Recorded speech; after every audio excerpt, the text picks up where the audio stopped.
Hey, Stella. Hey, Leah. Welcome to the Ritter. Welcome to the Ritter. Welcome, everybody, to the Ritter. We bring you literary and cultural commentary you didn't know you needed.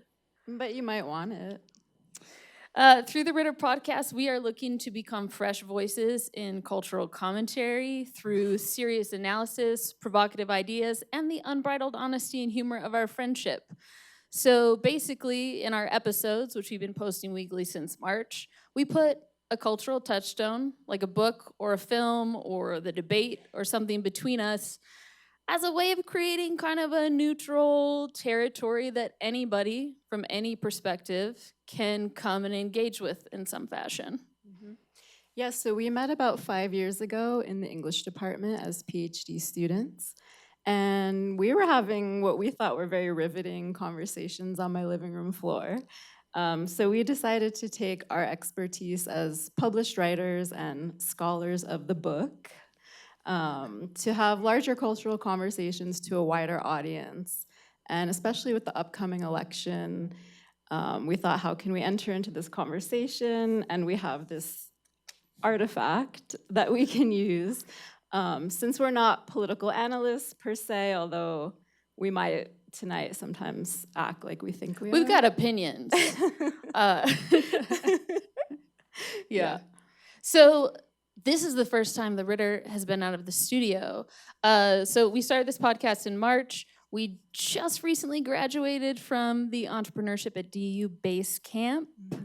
And they kind of, it challenged us, right? To like expand our view of what this could be. So we're here for the first time at our first live event, thanks to Ashley Mercer, Joshua Ross, and the Entrepreneurship at DU program, as well as the College of Arts, Humanities, and Social Sciences for supporting this little venture of ours. And so we're basically going to run it as we do an ordinary episode, which we usually do at my kitchen table or sometimes in the lovely podcasting studio at DU. So it'll be about an hour of us mostly talking to each other. And then we'll open it up for questions and comments from you all, but also feel free to make noise during. We welcome hissing, stamping, however you like to either heckle or wooing, show your heckling, appreciation. it's all fine. Yeah, absolutely. All right, Okay. let's dive in. How many folks have read Hillbilly Elegy? Okay, we got some hands here. Yeah, that's totally fine. If you haven't, we're gonna break it down. I feel like I should begin with a little caveat, which is if you haven't listened to the podcast, which we assume most of you haven't, I come out, I hate memoir as a genre. I really hate it. It is my least favorite genre. I don't trust it, and so I like really had to come with an open mind to this book when you suggested we read Hillbilly Elegy. Just because I feel like the genre automatically gives this vague authority to a person, like they're the authority of their own story, sure. And then depending on the memoirist, the writer, they use that to pontificate like far beyond their personal life and kind of float kinds of philosophies and cultural ideologies, but couched within this, but this is just my personal life story, you know, that sort of thing. So it's the least trustworthy genre to me. Least trustworthy and also boring. It can be quite boring and bland because, you know, you're putting yourself out there. So you can't take the same risks as you do in fiction. And usually there is, an agenda. So you might want to be a political candidate at some point. It's also written like you would write fiction. Like if you ever try to write memoir or you hear somebody talk about writing their memoir, they talk about making the people in their life into characters and shaping the narrative in the same way that you would with a novel. So we just want to keep that in mind as well as we dive in. I see you've had some of the Mountain Dew Zero already. I have not touched that. Do you want to tell the people why we have these beverages today? JDVance drinks Diet Mountain Dew. He talks about in the book being raised on Mountain Dew. You know, it would be in your baby bottle. And it would rot people's teeth out. He talks about this happening in Appalachia. But now he drinks Diet Mountain Dew. I couldn't find any. I found Mountain Dew Zero, which I guess just has a different kind of fentanyl in it. Girl, I Um, don't. There's a reason that I don't drink it. I Just the didn't color realize alone is apocalyptic, and it I'm has like, I don't know what's gonna happen to caffeine. me in this hour if I Did you know sip it on has that baby caffeine? bottle. Yeah, I actually want to see like what it'll do to me. But it's accompanied by Brat Juice as well. So you can have the Brat Juice or the Neocon Hillbilly Juice, and that's the one you've chosen. That's the one I've chosen. You already drank from it. Well, You drank from the well. we're already off the rails, people. Here we go. So, Hillbilly Elegy, let's dig in. The subtitle of Hillbilly Elegy is a memoir of a family and culture in crisis. But not really. But not really. It's kind of First just, impressions. What did you think? Particularly the introduction, I am curious because he has a long introduction to the story of this book. It's a certain kind of positioning, but he positions himself as one of the Scots Irish, and you, as an Irish person, I just wanted to know what you thought about that intro. well, the intro makes promises it doesn't keep, I would say. He promises to kind of lay out an entire culture's crisis, right? And how that we might, I don't know, solve it, which really the whole thing is just kind of a humble brag about his life. Hillbilly Elegy. I did find a lot of my own experience in it growing up in New England. So it was like similar mentality, similar sort of like family relations, working class, just no guns, I guess, and like not quite as much poverty, but yeah, people will tell you like you're really great, but at the same time, like who do you think you are? You know, so there's always like you can only rise so far, otherwise, like you're then a sort of an enemy to the family. Right. So one of the central conflicts that he details in the book kind of over and over is his belonging to the hillbilly culture of the hills of Kentucky. Grew up in the Rust Belt in Ohio, among these dying towns, basically, as the industries moved on or were moved out of the US. And then there were a bunch of people left who had worked in those factories and steel industries and such forever. And he talks about this internal conflict where he loves and belongs to all of these people. And then they push him to get educated, to like have good grades. His mama particularly wants him to do well, but then it's you're getting too big for your britches kind of situation. So that's an essential friction that's at the heart of the book. What I thought was interesting about the introduction, it's not just the central friction. He says, "My name is JDVance, and I think I should start with a confession. I find the existence of the book you hold in your hand somewhat absurd." And then he goes on to say he's done nothing really remarkable except graduate from Yale Law School. The first printing of this was in 2016, so this was before he was elected senator of Ohio in 2022, the midterm elections. And he sets up this, it's ludicrous that I'm in this position. It's ludicrous that this book exists. And he continues through, thank you. See if this works. Okay. Great. Still hear me? Awesome. So he kind of continues pressing on that. I think the idea of a kind of authority or intellectual authority is absurd, even though I have a degree from Yale Law. And he, after this whole book, in the afterword, he's like, this isn't because I did all this studying, it's because I felt it firsthand. So he does all this, like, I'm propping it up with my Yale Law degree, and I'm referencing all of these sociological studies to make these various arguments throughout the book. But then, again, I'm not really part of the intellectual elite. I'm not really part of that crowd. It's not about all the ways I've made these arguments, which are very, very important to the book and his message. It's that I felt them deep in my heart as a hillbilly, right?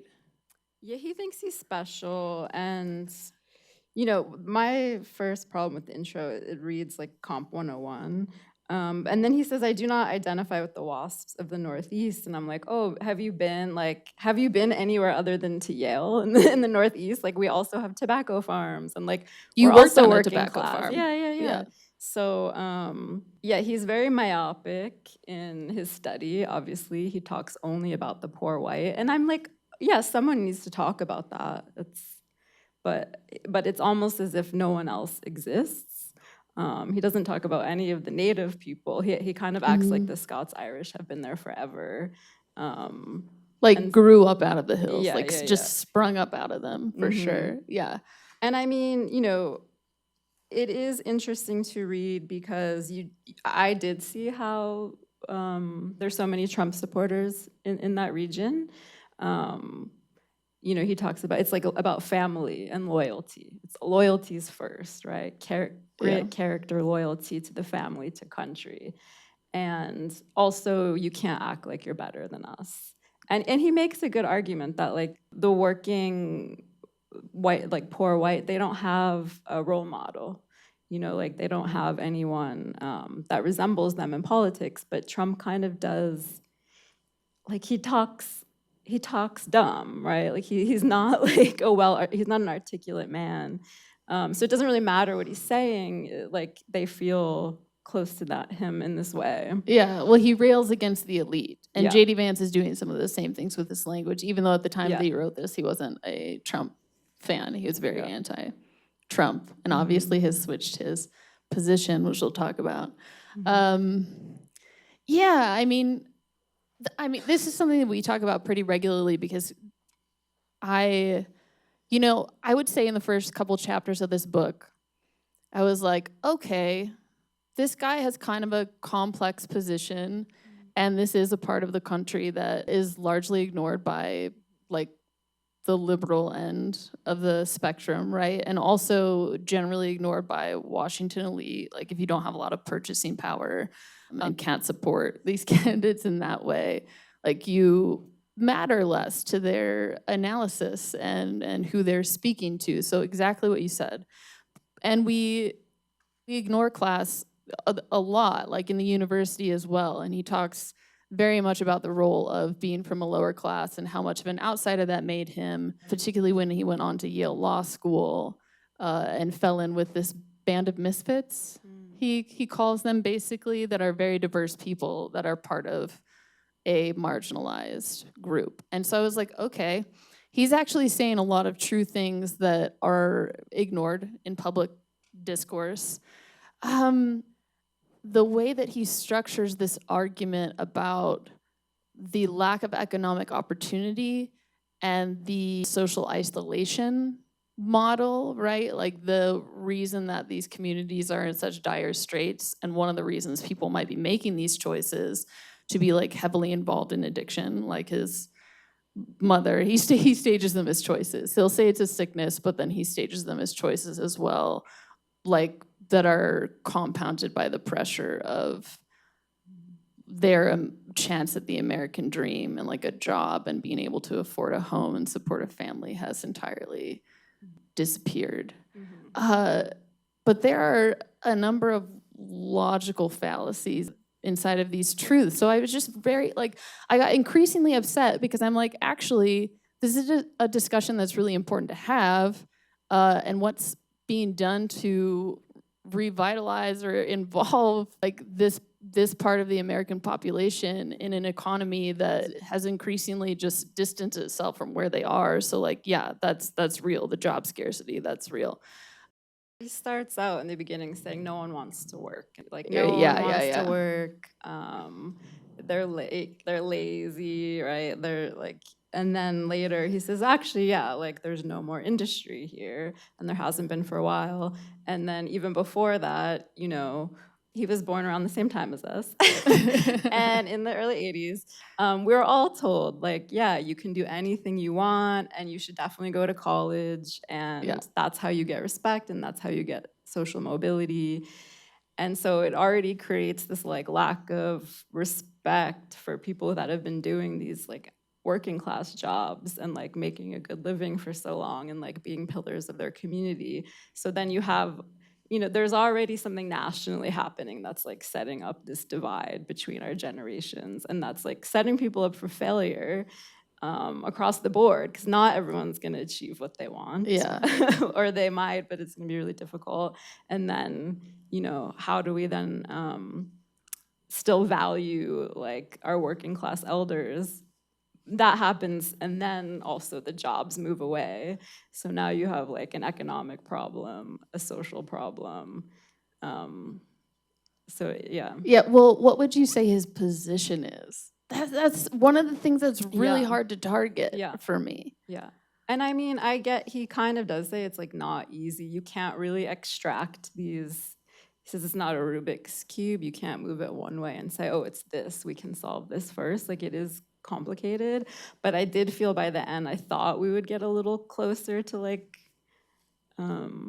synthesizing something instead of being thrown between these poles of Yeah. desperation. And that is one of the main criticisms that I read, online. Like, there's some folks on Twitter who are like, well, I'm from Appalachia, or I'm from the Rust Belt in Ohio, and I take issue with these things. I feel like he's just reinforcing archetypes of toothless Appalachians who are uneducated and ineducable is the word that someone used. I don't think is a real word, but incapable of shifting their perspective or something, which, like, he shows his mama, that's the name for a grandma in the South / parts of Appalachia. And he talks about the kind of open-minded woman she really was to people's various, like, she was conservative in some ways politically, but then socially liberal in other ways. And he sort of leaves that open, but overall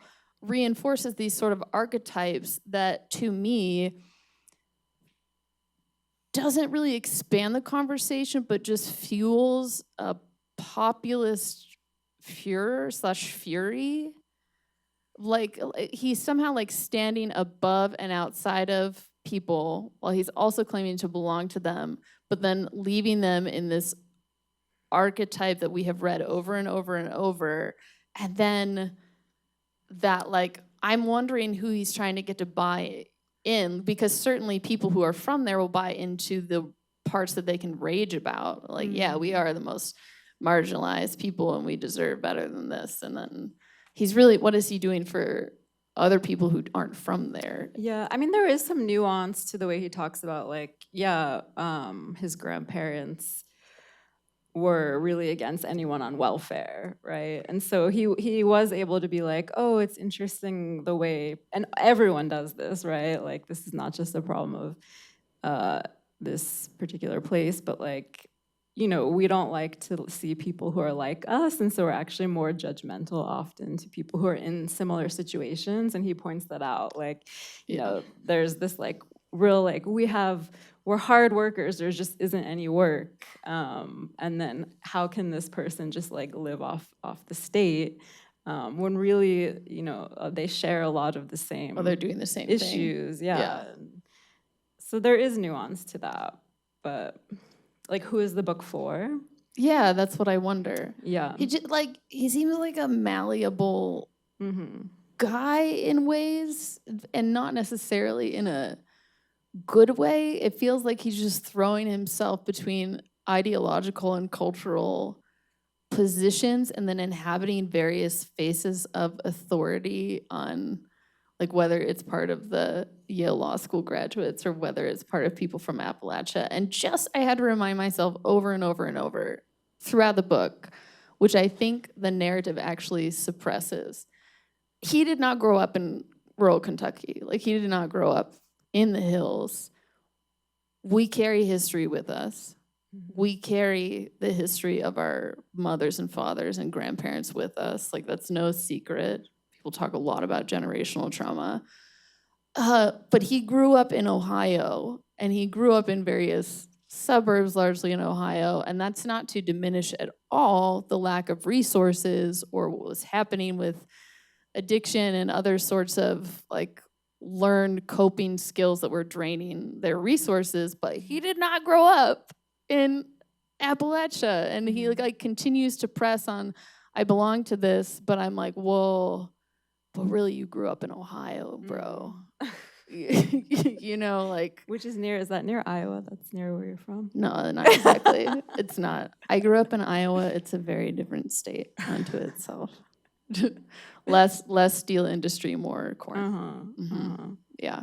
And I feel for it too, because there are a lot of stereotypes about one of the first things, like the first person I met when I went to college, who is a dear friend of mine now for 18 years, heard I was from Iowa, and she's wearing like an I Heart New York t-shirt, and she was from Cleveland, Ohio, and she's like, do you have indoor plumbing? And I was like, yes, we have indoor plumbing in my house. I have surfed the internet at this point. You know, so like I get the stereotypes. Yeah, I mean, stereotypes are true. So sometimes you just have to realize there are a lot other people.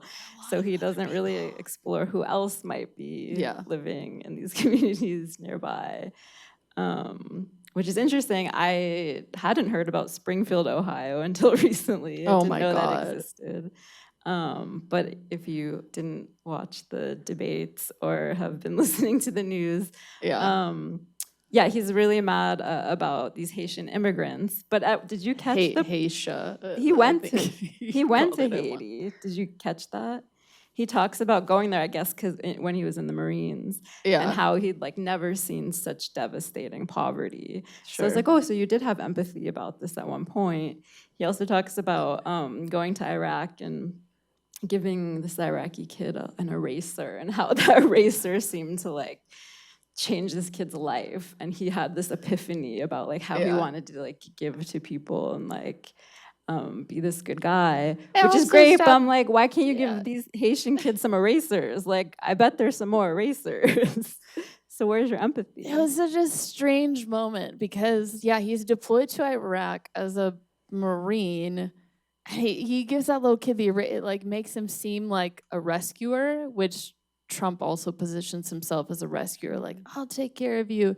And then he turns around and basically says, I was being a pessimistic little bitch about my own life. And so that kid opened my eyes about how much there is and how much I have, because they don't have.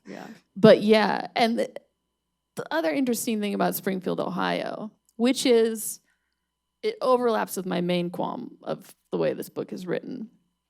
The Springfield, Ohio thing, Trump basically, like, shooting from the hip, said that Haitian immigrants were eating people's cats and dogs, along with a bunch of other things, right? People's pets. And then, like, a wing of the KKK, the Proud Boys, show up in Springfield, Ohio. You know, like, there's just a lot of hate and fear surrounding the Haitian community since the debate happened. But there was a special order granted so that Springfield, Ohio could make room for / be a home for Haitian immigrants who did come in and work jobs that were not being filled by the local population. Like, they were empty.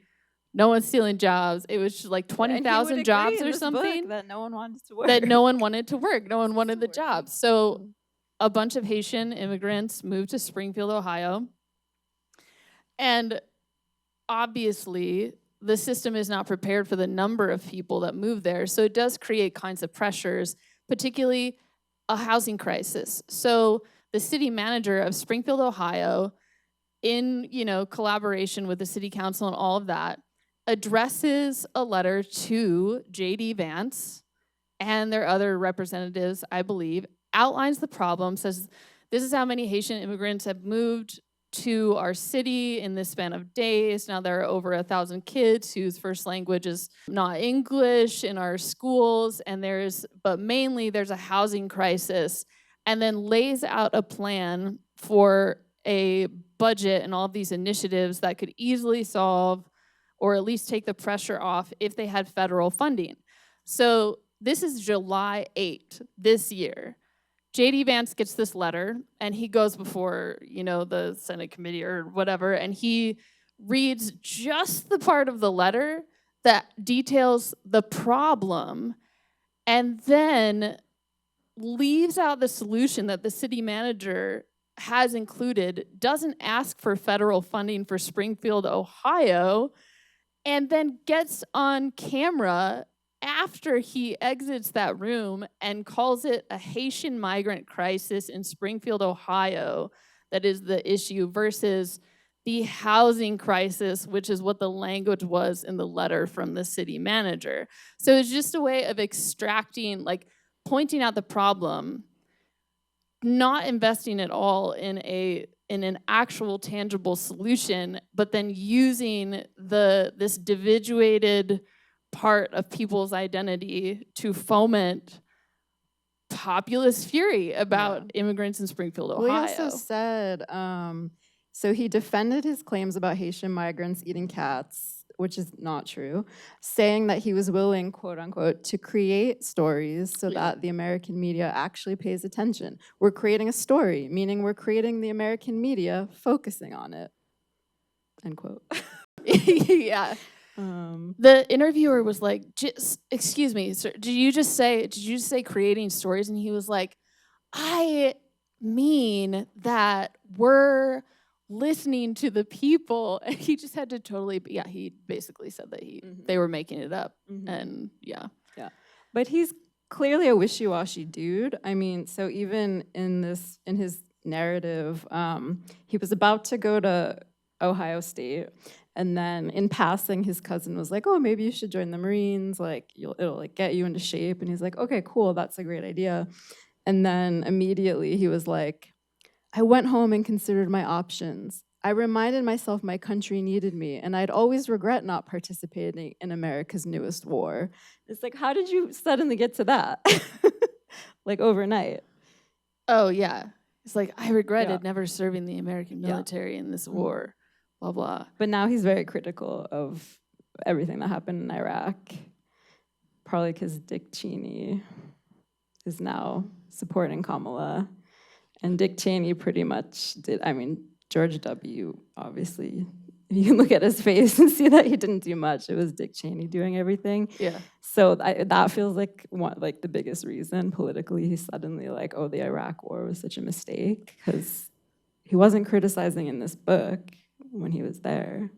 Yeah, I mean, it's possible. I also think he left that in the book, but he also doesn't say that he was a public affairs Marine. So basically he did PR for the Marines. So he did go like to an active duty zone, right? And you all have to train. And so like armed and such probably as well. But he's basically covering the stories of the Marines and reporting on that in Washington, and then takes a position later, which was very, very good for his future career in public affairs. So he's not like admitting that perhaps this was also a career move pre-law, where he could, aside from getting his school loans covered, by the GI Bill, that it was like very, very a PR position for the Marines that got him a long ways. And he rarely admits to any of his privilege that got him, as far as Yale Law School and now, right? I mean, he maybe once says, "Oh yeah, I did get things because I'm a white man," but that was like once in the whole book. Everything else was like, I pulled myself up by the bootstraps. It really was very bootstrappy. Yeah. And I noticed, so he cries a lot in the book, which I'm all about. Like, but I was thinking about Tumult's son crying like at the DNC because he was so proud, and like what a beautiful moment that was for masculinity. And then all of these Republicans were criticizing him like a young person for showing emotion. And these are supposed to be the people that love kids, right? Yeah. Also, JDVance says the childless are sociopaths. He didn't say that in this book, did he? That. Not in the book, no, but he's saying that now. Oh, yeah. That childlessness is like the biggest, not only moral sin, but like that it creates mental illness in sociopaths. Well, he really emphasizes in the book that the breakdown of the family is what has ruined culture, and it is exclusively because of lack of economic opportunity in like basically, right? And I'm like, well, perhaps the dissolution of the family, where you're coming from, also has to do with, at some point, women got bank accounts. And they were like, maybe I'm not going to put up with this situation I'm in. I think I'll divorce and move out because I have the freedom to do that now. His position on women Perhaps. is really interesting. He clearly respects his grandmother and his sister Beyond, yeah. beyond anyone. But then at the same time, you know, his mother, I mean, obviously he did grow up in a scary, unstable home. His mother, so he, you know, has reasons to feel this way about her. But I think his feeling toward his mother colors like the way he, in his whole political campaign, really. It's like about you have to stay married, right? You can't leave a home if it's violent. And he just keeps circling around that his mother had many boyfriends. And, you know, I'm like, yeah, of course that was like hard for you as a kid, but like you can tell like everything he focuses on now is just about that. It's like, and it's really sad actually. I feel like I'm watching this like screaming red-faced child just like directing all of his anger toward his mother at all women.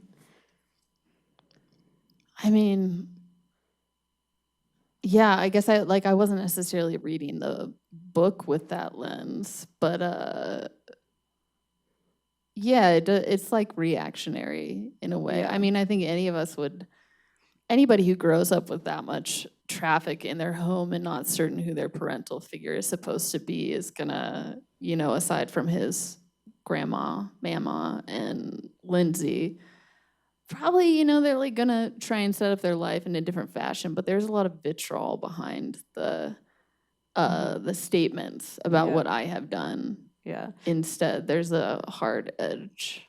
And he was just saying I'm the gonna other find day this. that I don't know if he said women or people in this country change partners like they do their underwear. and that's the biggest problem in this society. Yeah, wow.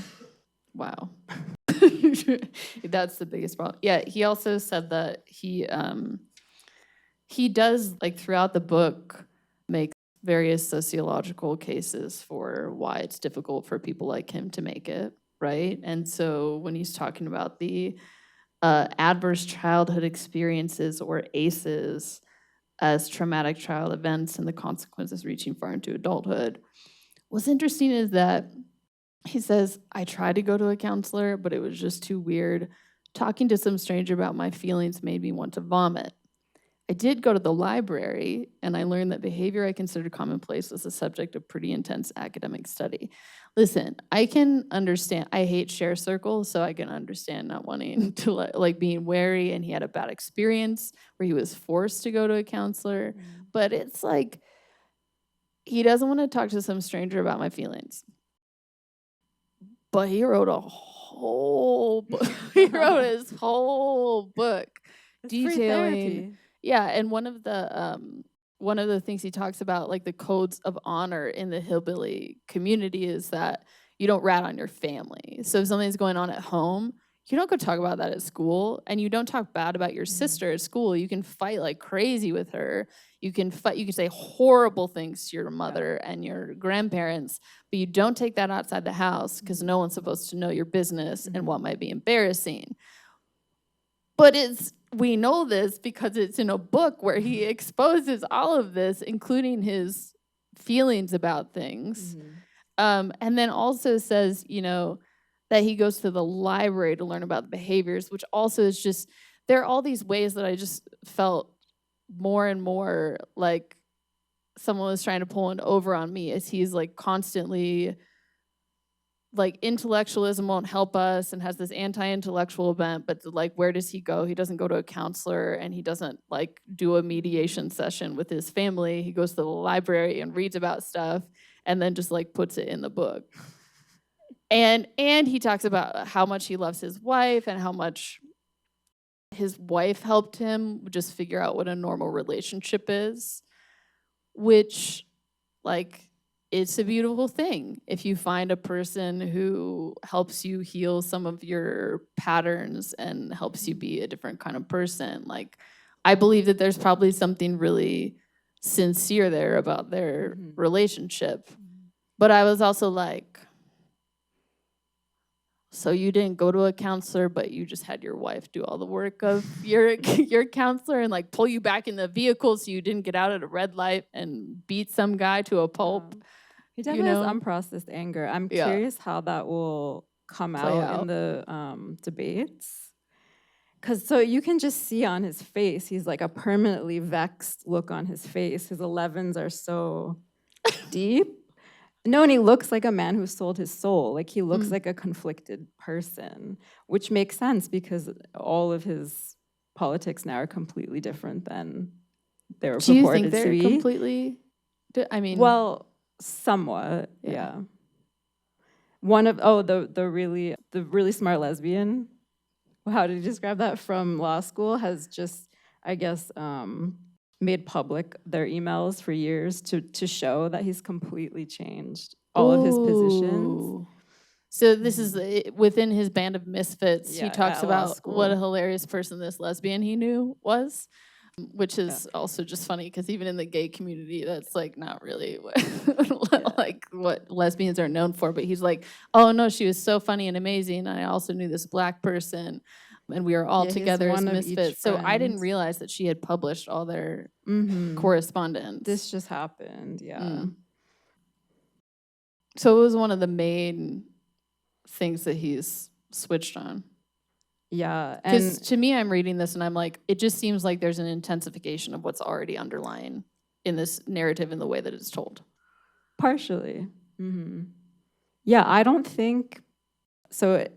Just yesterday on MSNBC, evidently, according to the polls, they think he's the worst. JDVance's extraordinarily low approval ratings with swing voters. Because it's interesting, even though he's from Appalachia, I don't think people are going to buy it. I don't think they're going to. His position? Because he's not going to be able to talk to them like Trump does. He like actually can't, like when he went to get donuts, I don't know if you all right. saw him try to get donuts, and he was like, didn't know how to talk to workers. And it's like, but you've been a worker and supposedly like, you know, you care about workers. So like, why can't you have a conversation with the person making donuts? And so there's like something where he can't get on that level anymore. It's like feels very forced. Right. So I don't think they're gonna buy it. And then Tim Walz is like just football dad. I mean, he's like Coach Taylor from Friday Night Lights. That's his vibe. And I think he's really gonna speak to people. Yeah, except that he, points out when he's talking to Mama, he talks about how unique his Mama was in her positions in her particular, the way that she talked about faith or morality, because what he learned from his father in this like Protestant church and what he was learning is that morality is being aligned with certain positions on abortion or same-sex marriage or something like this, right? Whereas Mama had this whole other collection of like cultural ethics, basically. So it's like, don't beat your wife and cheat on her, but you can be anybody else. Like she just had an interesting stance on morality, but he doesn't seem to, like, that's why the VP debate is interesting, right? Because you have like two white dudes from middle America, and ostensibly and linguistically, culturally, that should be able to touch like a broad range of people, but we're in such lockstep about what these debates are even for, or what policy positions people even attune to, because they're not actually. So what if they listen to him or not? If they listen to him, they're going to hear him say that Kamala Harris is the person who's responsible for why their eggs are so expensive, that Tim Walz believes that baby killing is fine after birth. Like that's what we heard in the first debate. That's all. We just hear these fixed ideological and moral positions. And I think it is a shame that he's gone, like he's chased power, right? He's chased the power and celebrity, and so has become fixed in certain positions that he admits in this book are much more complex, and he has a sense that there's something much broader at work in people's lives that he's trying to make his constituents now, right? And the biggest position that goes against what's laid out in this book is that he wants to get rid of the whole Department of Education. Oh my God. So yeah. It's like he does talk so much about pulling yourself up and making certain decisions and working 2 jobs while going to college and then 3 jobs so he could put himself through school. And like, mad respect. We both worked our butts off while getting degrees. So yeah, get that. However, the only reason that he's in the position he's in is because he received a number of subsidized loans as well as Pell Grants. Like, he specifically talks about how poor kids where he's from, whether in the Rust Belt in Ohio or Appalachia or perhaps part of Connecticut or perhaps Iowa, don't understand that going to a state school is often, or a local community college is the smart choice, not only because that's a world that's maybe not too big for you, it's a step outside your family, but you're not like overblowing your intellectual, what you think of yourself as intellectually. So there's that part of it. But also, supposedly, you can get state support for going to a state school, or you get reduced tuition. But he says, actually, the most expensive schools, like Yale Law School, are much more affordable for poor kids because they have all these structures in place to, like, Pell Grants. And like, actually, he paid much less at Yale Law School than he did at Ohio State, right, University, because of these things that are in place that you would never know if you're a poor kid from one of these areas, because you just don't know how the structure works. That's something that's evident in the book over and over, and I do appreciate the articulation of that because we don't talk about it enough. But he signed on to a ticket where the plan for education is to gut funding, and specifically, I think it's 28 billion from the Pell Grant, like that, from that specific part of the budget. So he's actually just trying to gut the possibility that anyone else like him can have the same opportunity. could have the same opportunity across the board. And it's like 18 billion from another kind of grant or loan. And then gutting healthcare, obviously. And he drills down in the book on the welfare state and how, yeah, he got pissed that he saw what his tax dollars were going to, and talks exclusively about food stamps. But actually, if you look at the most recent report, like from the 2023, like GDP report, it was like 8% of this budget went to things like food stamps assistance, et cetera, and it's like 10% went to defense, so it's not like, it's just the best way to highlight something to shift to radicalize or shift a position is to like wrap something in truth, right? But it actually is a misrepresentation of the data and of his ire, and then yeah, he's gutting the exact programs that put him where he is today. And he says at the end of the book that like, oh, maybe there is no policy that can help these people because it comes down to culture in the end. But certainly there are policies that can help them less, which he seems to be interested in putting in place. Yeah, he quotes, so I have the newest version of the book that has the Netflix film on it, which we're not going to talk about today necessarily. But he has a new afterword about what's happened since Hillbilly Elegy was published and, sold out like 10,000 copies immediately. And now it's like 2 million copies or something that have been sold of this book. So people are reading it. And he talks about, he just kind of repeats some of the same things he says in the book. And he quotes liberal Senator Daniel Patrick Moynihan saying, the central conservative truth is that it is culture, not politics, that determines the success of a society. He writes, I agree. Note that Daniel Patrick Moynihan, controversial figure, did flip that immediately after and say that like the central liberal truth is that you can shift, like you can make policy decisions that help shift culture and improve it. So he just takes the first part of it and says, I agree. And there will never be a purely government-based solution to the problems that I wrote about. So once again puts the onus on belonging to a kind of cultural attitude that unless you want to participate and unless you want to work, like, you're not going to achieve the American dream. I'm also very skeptical. He says he converted to Catholicism because of Peter Thiel, who's like a big venture capitalist in Silicon Valley. Who blurbs the And book? yeah, Peter Thiel.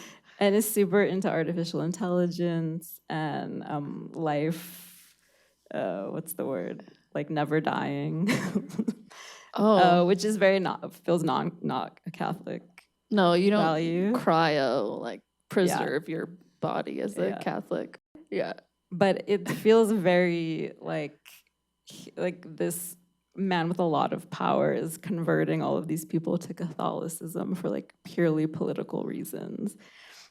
And he said, it also is a way of trying to gain part of the Latino vote, particularly because there are a lot of like Latino Catholic families who have backed Trump previously because of the abortion part of things, right? And so I think he's like trying to ingratiate himself with a constituency he wouldn't otherwise pull through this. Well, Peter story. Thiel, though, says when he was at Stanford, he attended a lecture given by René Girard. Girard, a Catholic, explained the role of sacrifice and the scapegoat mechanism in resolving social conflict, which appealed to Thiel. And I mean, there is this like neo like Catholic wave of conservatives, and it feels very much about like political control and not at all about religious values. And I feel like it's spelled out right here. Yeah, for sure. I mean, yeah. I mean, that makes complete sense. But like, that's another place where you have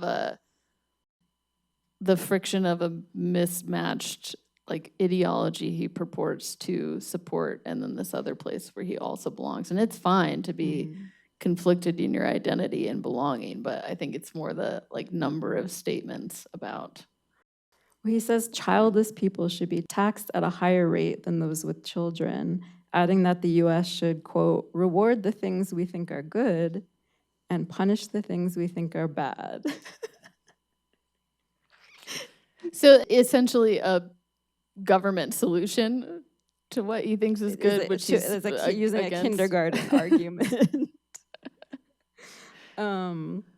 Yeah, I just have to say, reading this book felt like listening to that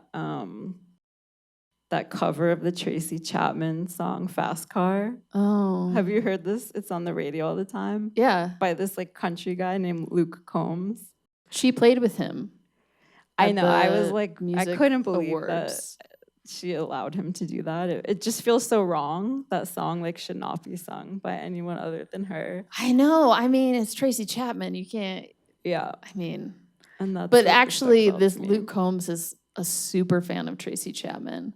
And if you read about, I would actually love to read Luke Combs's biography or memoir before this, because he has a similar kind of background and did grow up in kind of like trap situation, but he just reveres Tracy Chapman in that song, and he sang it to himself, and it was like a dream of his. Like he was weeping about, like unbelievably grateful to be able to sing with her on stage, and actually embodies, he embodies the lifestyle. He did do like a little grubby fingered thing though in 2023. Listen to this. He obtained a $250,000 SCAD-SEAM default judgment against Nicole Harness, a fan who had sold $380 worth of tumblers featuring a likeness of Combs.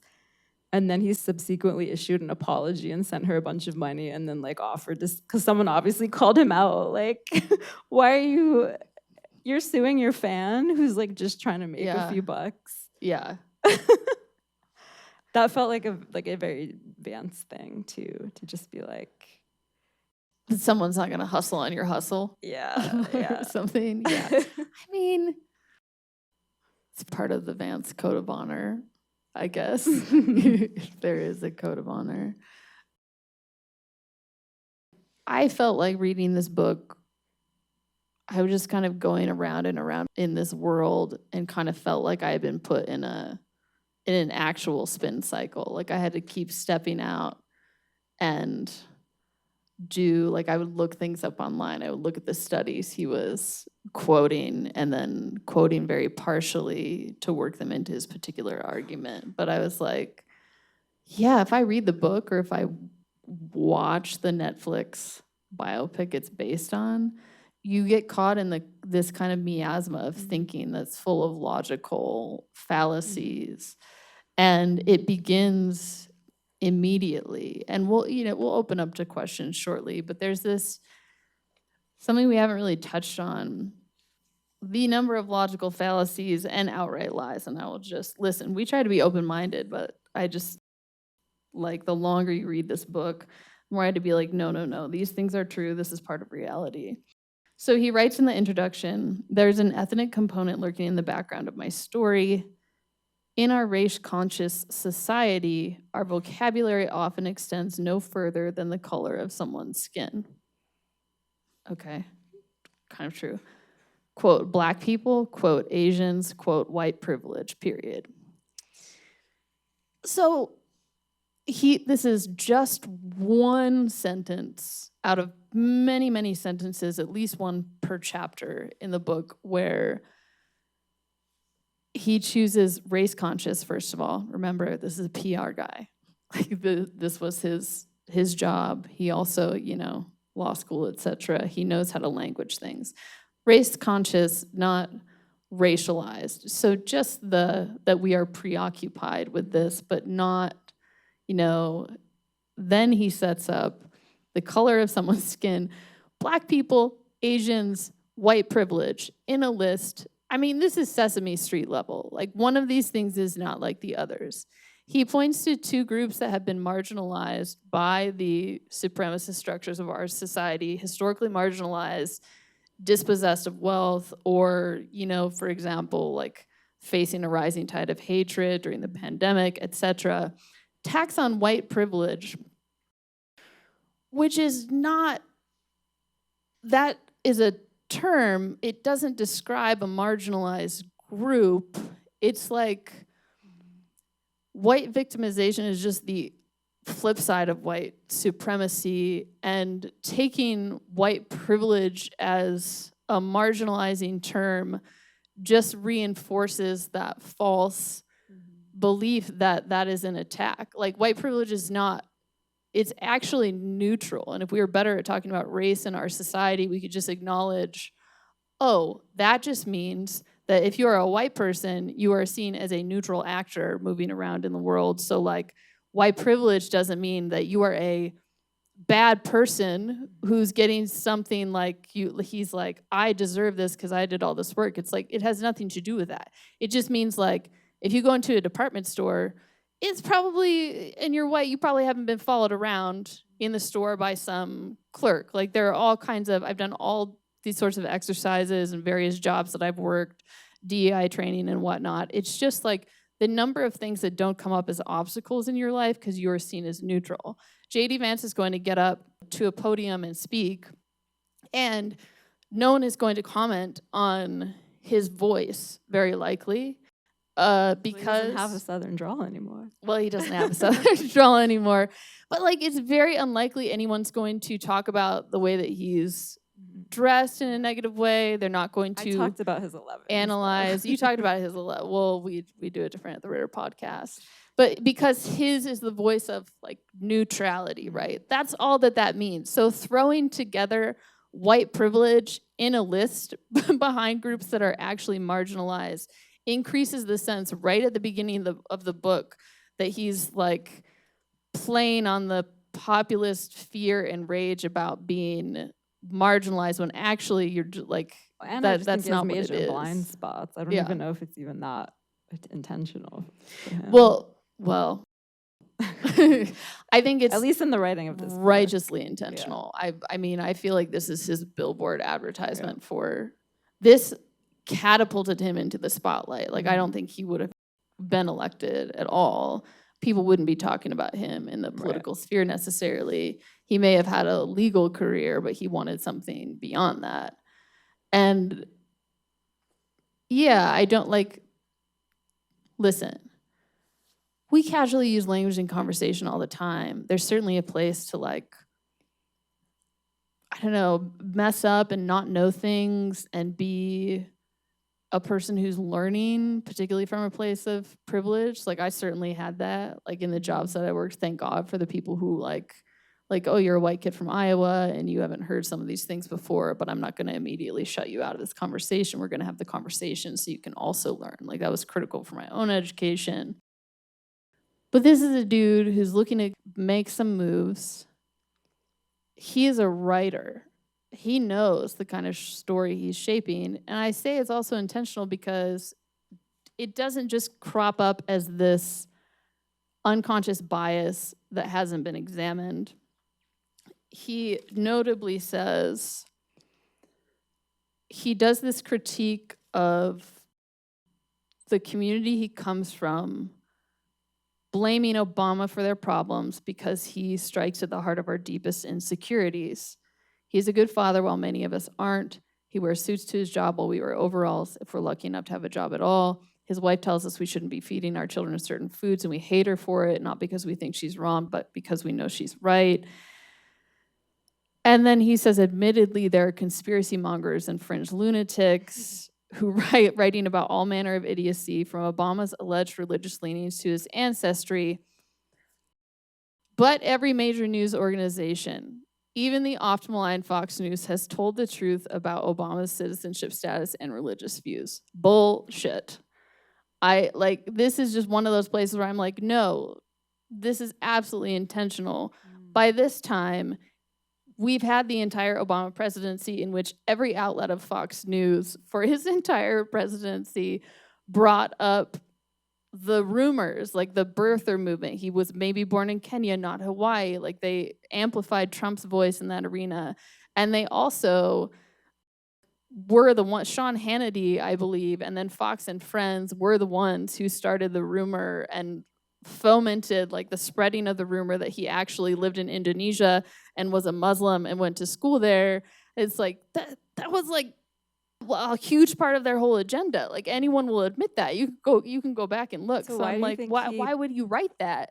How can you publish that? Pretended that wasn't true. Because his argument there was that they just want to believe what they want to believe. It's not about misinformation.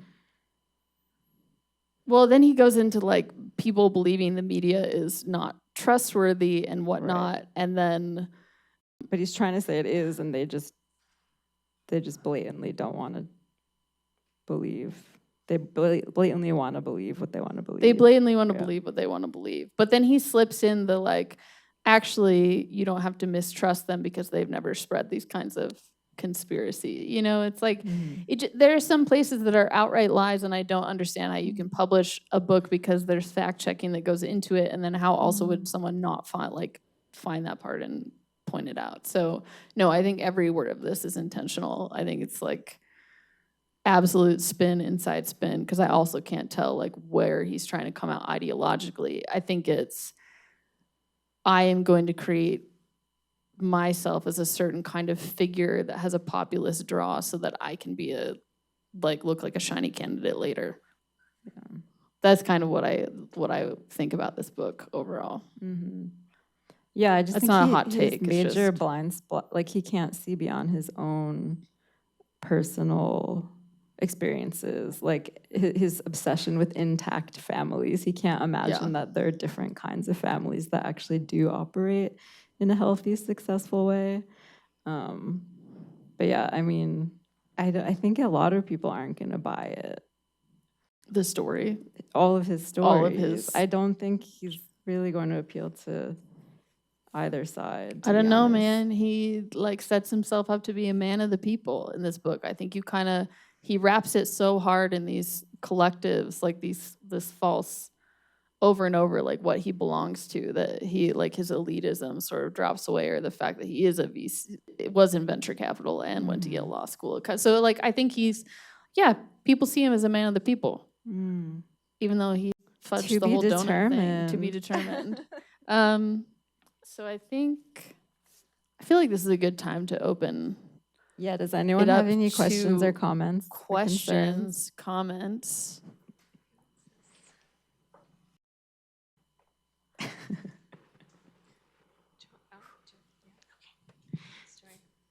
I know you don't love memoirs that much, but if he were to write a sequel, Oh God, what stories would you want to I think have he in there? did.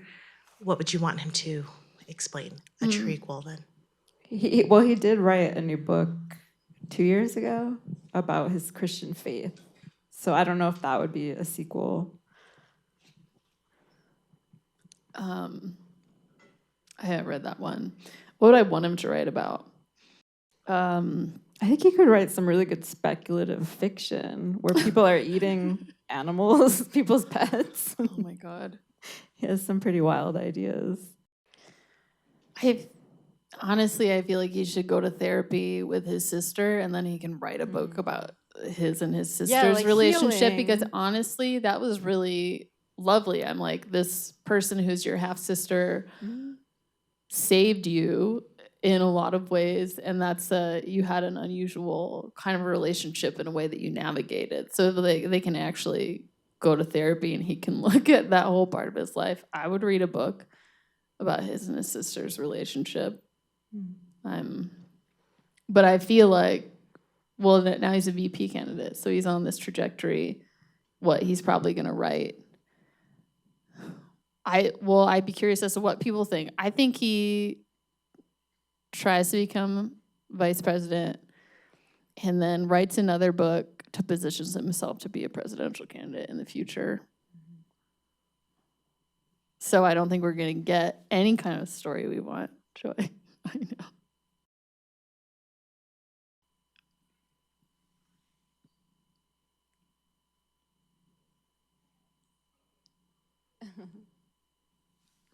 Hand in the back.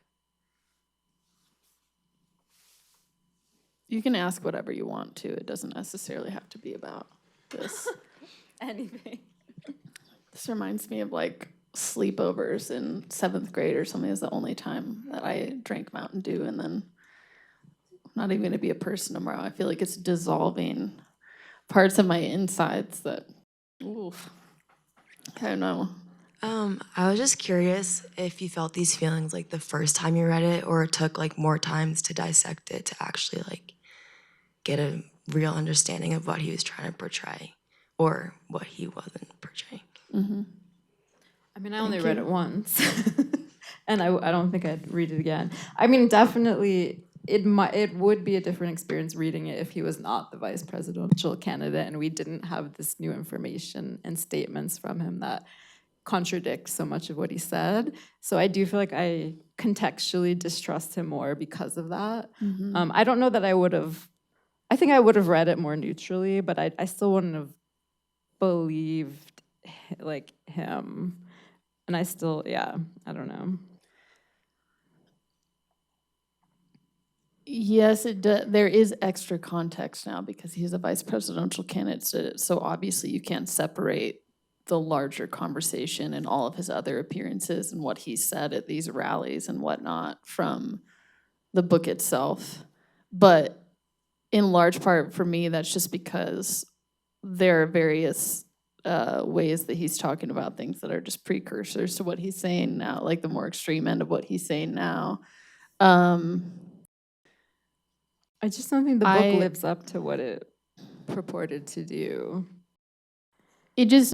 I went in with a very open mind and found myself agreeing with some things he was talking about in terms of class. Sure. And then I just got increasingly angry. I would have been pissed off no matter what. I got increasingly angry as the book went on, and I felt like there continued to be these disingenuous moments and just like, well, here's a logical red herring so that you look at this instead, or I'm trying to foment this particular kind of feeling in people. And it wouldn't matter to me. It matters that he's a vice presidential candidate, but I would still be mad about the way the book is written because it has sold so well. And any time that you're putting published writing out there, you have to acknowledge there's some responsibility there. I take some responsibility in the things I say. I'm also willing, like, as we are in this podcast, I'm willing to admit when I'm wrong and revise my views, but like language has power.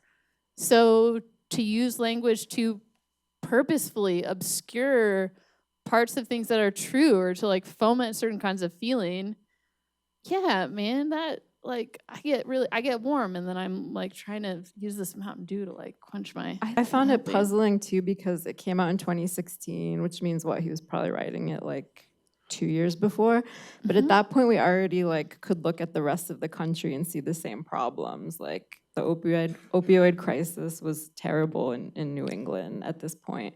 And so I felt like there was this blind spot where he was talking about this region as if their problems were different than the rest of the country. And I just felt, why can't you have like connect this to a wider lens? Yeah, that he was making this very exclusive cultural, whatever it was, whatever his angle was. This is what, like, he's not really interested in a solution. That's what I mean, though. He's just interested in pointing out the problem in a way that makes him a certain kind of authority to a certain constituency. Yeah. Have you read it? Okay. Now that you've read the book, would you watch the movie? I want to watch the movie, actually. Yeah. Have you seen the movie?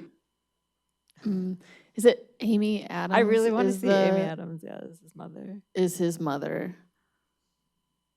I think she'll do a great job in that role. So I feel like we have to watch it. I know. I feel like we're I supposed feel to like we also have say to. no, though. Like we won't watch I don't it. want to because I it's do just wanna going to be watch like really that thing that's like supposed to reach right into your heart and like squeeze. It just feels, I don't like the manipulative quality Right. of it. Yeah, I do you know, feel like it'll come off as propaganda at this point. Yeah. I think we'll probably want to empathize more, Yeah.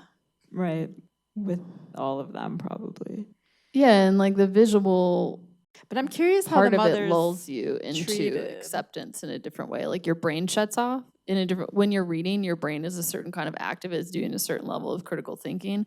So then when you're watching television, it's just, if you measure people's brain activity, it goes like way down. So you're just like, yes, this Hillbilly Elegy, wow, what a powerful, true story of American culture in crisis. I'm curious to see how the mother's treated in the film, because Yeah. it's not until the very end that he's able to reflect a little bit and say, okay, maybe she had this addiction problem because of how she was Yeah. raised and all of these same issues. And he started to have some sympathy for her, but it really, yeah. I also just, like, I want to have empathy for the family story, but then at like one of the most recent rallies, I think this one was at the Dayton airport or something, he pointed out his mom in the front row and made sure to say something about how she was 10 years sober, but like she was, and all the cameras turned to her and she was clearly uncomfortable, and so he was Yeah. like really using her Yeah. to curry a certain kind of sympathy so that then he could make a point. And I was like, well, now I really don't want to watch it because it's not just a biopic, but like the real person who's in the world, you're just kind of like using to support your campaign. I'm like, that's There's a lot of shaming. He uses the word druggy a lot. And he says, druggy. oh, he finally tried to read like the stupid books on addiction. Like it's like the one thing that Yeah. seethes out, even when he's trying to maintain this good guy thing. He has such anger toward her and her addiction. It's like, I get it as a kid that you would feel that way, but it's, you know. Of course you would have a lot of anger. Of course, like all the ways that that affected your life, but But as an adult and a politician, like Mhm. it might be time to process that. this is why I'm saying, that's why they got to go to counseling. That's they why I'm gotta not do a family politician, because I don't plan on processing any of my problematic emotions. We do it on the podcast, though.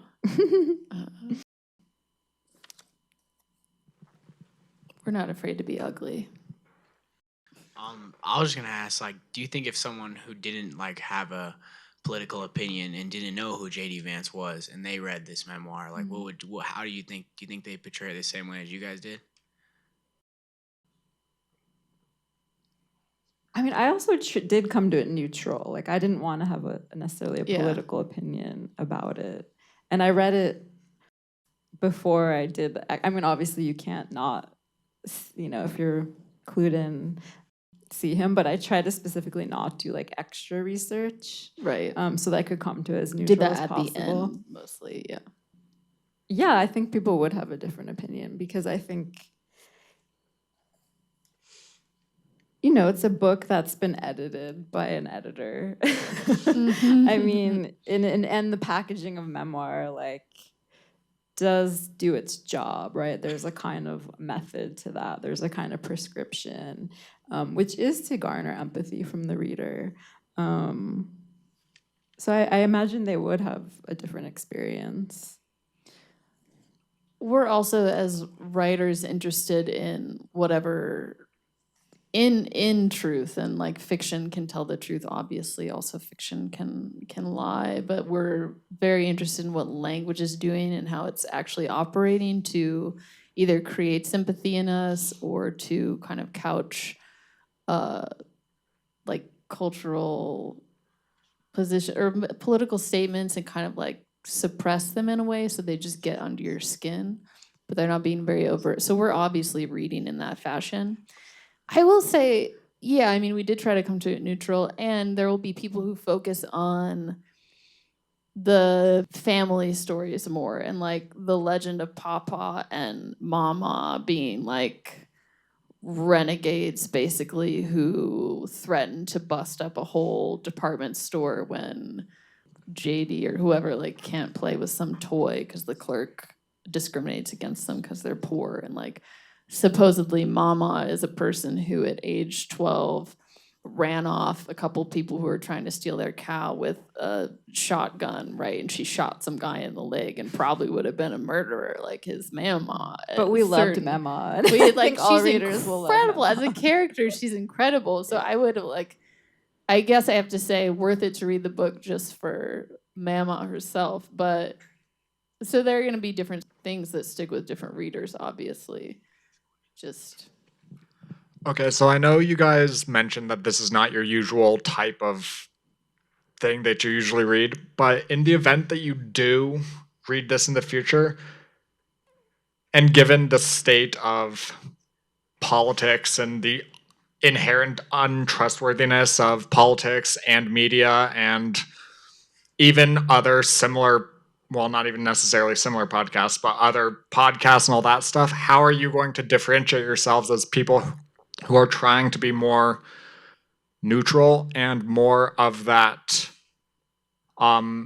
not misinformation and not like that selective evidentiary reasoning that you guys kind of mentioned before? Like what's your plan moving forward to convince people that that's not you? Well, I don't know that we claim to be neutral. we actually we're pretty open about being progressive leaning, but we are like ultimately we are interested in truth, right? And that means looking hard at our own communities and our own opinions and unconscious biases as well. So we're just as apt to take apart what we've already thought as to reinforce our own thinking. Like neither of us come to this book thinking I'm going to be the exact same person and hold the exact same views I did. Hopefully, I mean, we both got education in English and books and teach and write because we think books change our actual lives. It's a real living record in ways that you live with and that you should engage it in a kind of relationship, not I'm going to read myself on top of this. Like that's a part of what we're doing at the Ritter podcast too, is how can we engage these other perspectives and whatnot. But centering, I guess just centering these conversations on the text is what we're doing differently. I mean, right, a lot of people are having these conversations about the election, but I wouldn't even, I would not get on a podcast to talk about politics if it wasn't surrounding a book, because that is one thing I can do is like critically read this book. So. Yeah, that's in our wheelhouse. So we don't claim to be political analysts. It can't be neutral per se. Yeah. But that's a great question. Yeah.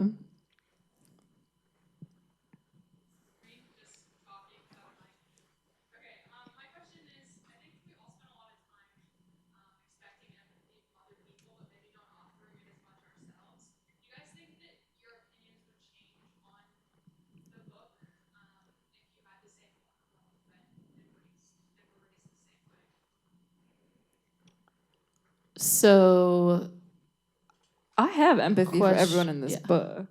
yeah. Yeah, and it's not that different from how I was raised. So I definitely was having a lot of empathy. I like the part of your question, just in case not everyone caught it. Yeah, we are used to, we have empathy for perspectives that are like our own. Like we have that familiarity that's ingrained, like, even evolutionary. Like we throw ourselves together in these zones of belonging and have less practice extending empathy toward other people. That's also why we wanted to read something that we knew was by someone who's on a different ideological spectrum in a lot of ways, but truly a lot of the things that he wrote in the book, I was like, damn, I know what that is like to watch your neighbors fighting or somebody dragged into the back of a cop car next door, like another domestic violence call. Know what it's like to feel like an outsider in a university coming from a different place than a lot of people are. He lists a number of things that he just didn't know before he went to law school that are social. You know, they're just like social cues that he didn't have growing up. I feel like that really resonated with me, absolutely. And just growing up with not a lot of money either.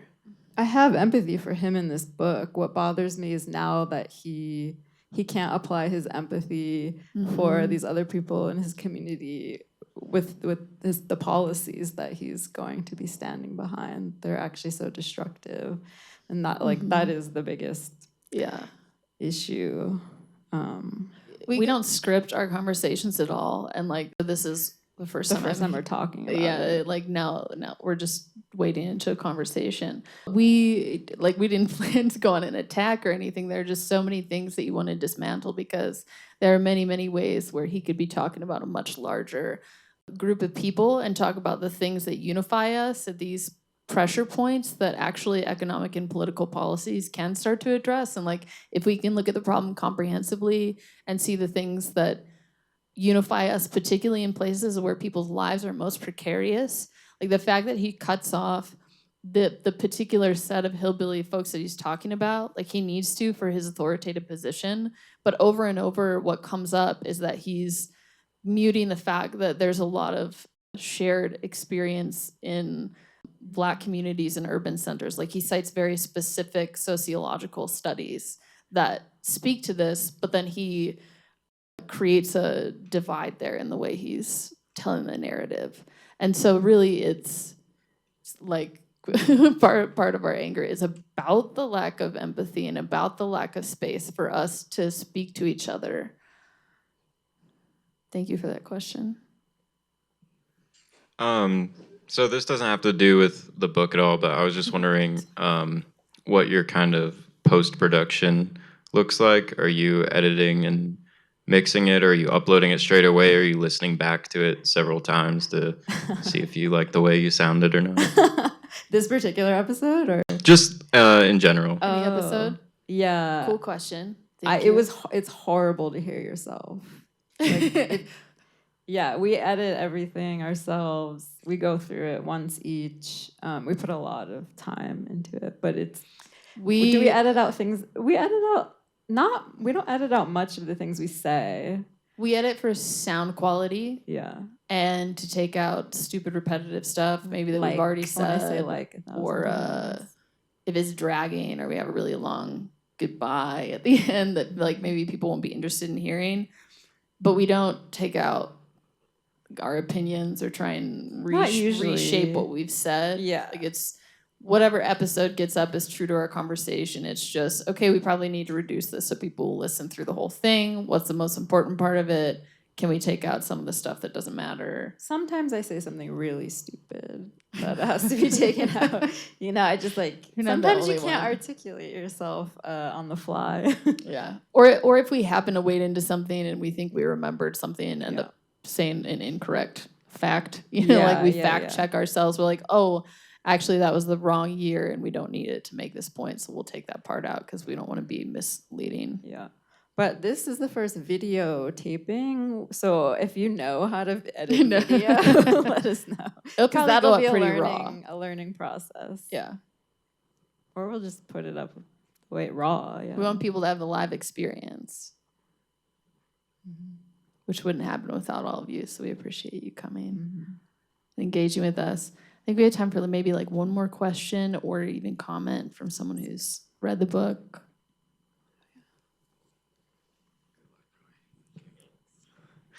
Pulling you out of your wheelhouse. Oh. Do it. Well, getting a little political.